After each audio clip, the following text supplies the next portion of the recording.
Hey, what's up guys? In today's video, I'm gonna be going over all your questions that you posted in the last video. I have lots of examples, so stay tuned.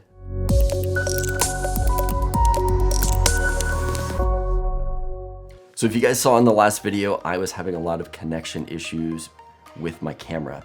That has finally been fixed. My camera is now connecting. And now that those issues have been resolved, I would have to say that I cannot recommend this camera less. This has been an awful experience. I spent most of the day yesterday. I was actually planning on posting this video yesterday, but it was so frustrating dealing with this camera that I just had to put it aside for a while, and I decided to make this video today. Today is Saturday, January 19th. So as of the date of this video, there are still a lot of problems with this camera, but let's jump into some of the major questions and get those answered for you guys. All right, so let's start out with the positives of this camera, things that I really like about this camera. Number one, I like the new connector on the bottom. It's a magnet, it's a very strong magnet, and I like how strong that is and how easy it is to connect this thing to the bottom. The next thing is I like the new way that the cameras pop out. So if you notice, you push the button on the bottom and it now has a catch. So if this is pointing down, the cameras won't just fall and crack open. It drops a little bit and then you can pull it out from there. That I thought was really cool. The next thing that I liked about this camera was this spotlight on the top. This spotlight was much brighter than I was expecting it to be. And I would say that it did a good job not only lighting up the area, but getting good colored night vision in the shots here, which we'll give you some demos on later. But now on to the bad. And I would say that that is essentially everything else about the camera. So let's start off with the biggest question of all: quality, zoom, and can you view a license plate? So here is a sample of what the footage looks like.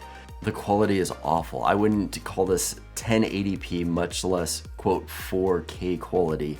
If we take a look, we can see it's still really grainy. I was hoping that when I pulled out the SD card of the base and plugged it into the computer, that was where I was gonna get the best quality, maybe not live from the camera. When I pulled the SD card out and I looked at the footage on there, it was exactly the same. There was no difference in quality. The first thing I wanted to test out is how well this camera can zoom in on license plates. So before we continue on, I want to pause for a second and say I still have hope in these cameras that they are going to be as advertised. I'm hoping it's a software glitch. I'm hanging by a thread, but I want to think that with some updates, these things are going to be awesome. So with that said, assuming that there is some kind of weird glitch going on, take this review with a grain of salt. So to continue on, I wanted to see how well these things would view a license plate. If you look at the footage here, 1080, not 4K, it's from my iPhone. Here is the camera that you see pointing at a car that's in front of my house. So we can pretty much see what the license plate already looks like. It's not very far away, but now let's jump to the footage on the phone. Here I am live streaming in 4K because I'm still on my network and I can't see anything. I could see that license plate easier just standing here than I can zoomed in at 4K quality. So this definitely failed the license plate zoom test. Another question, and the one that I actually had when I bought these cameras, is that I was hoping that their connection to the base was going to be a lot faster, a lot snappier. When I pulled up a camera, I was hoping the camera was going to jump up right away and there was going to be a lot less lag time. Not the case at all. It was just like it was when I had reviewed the Arlo 2s, very laggy. It took a while to bring things up, anywhere from 3 to, I think it was like 8 seconds for a picture to actually pop up. So no improvements there. Really hope that that gets addressed in software updates down the road. Next, I wanted to test out this auto tracking. So when it detects motion, this camera, since it's in 4K, can zoom in automatically and just really lock onto a subject and follow them around. So that was one thing that I had turned on early in the camera to get some footage of what that experience was like. That was awful too. This thing jumped all over the place.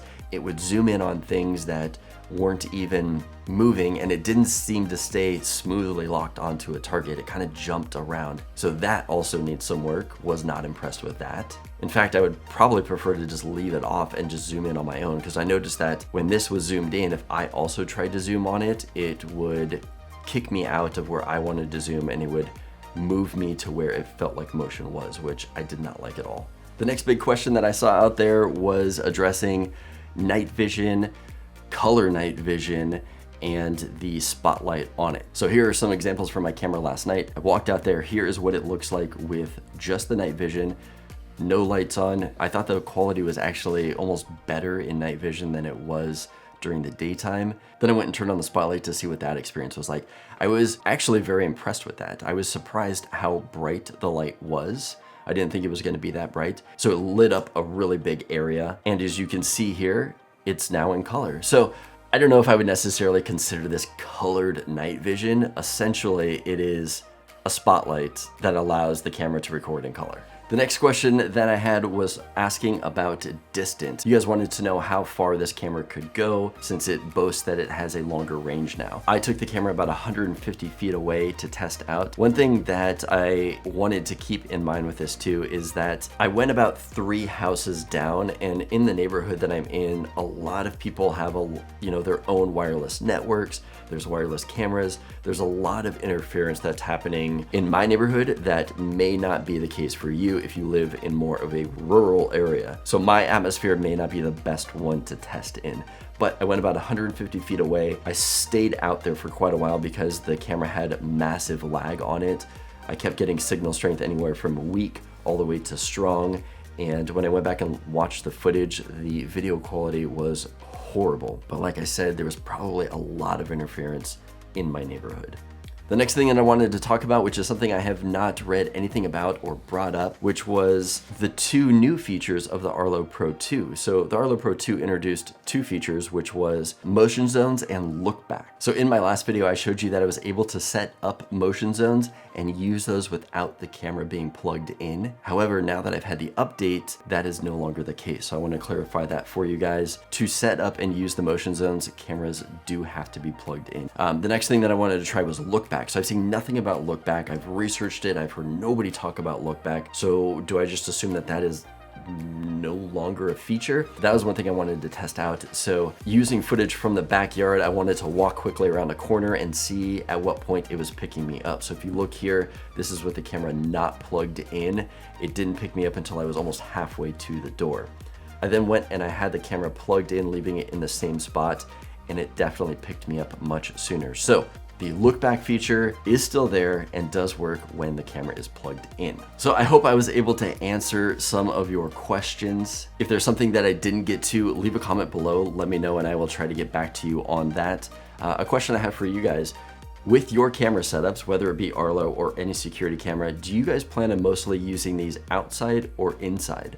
For me, I bought the 2 camera pack. I put them both outside. I don't plan on having anything inside, but I'm curious to see what you guys are using it for. Are you guys buying the 5-6 camera packs to have inside and outside monitored?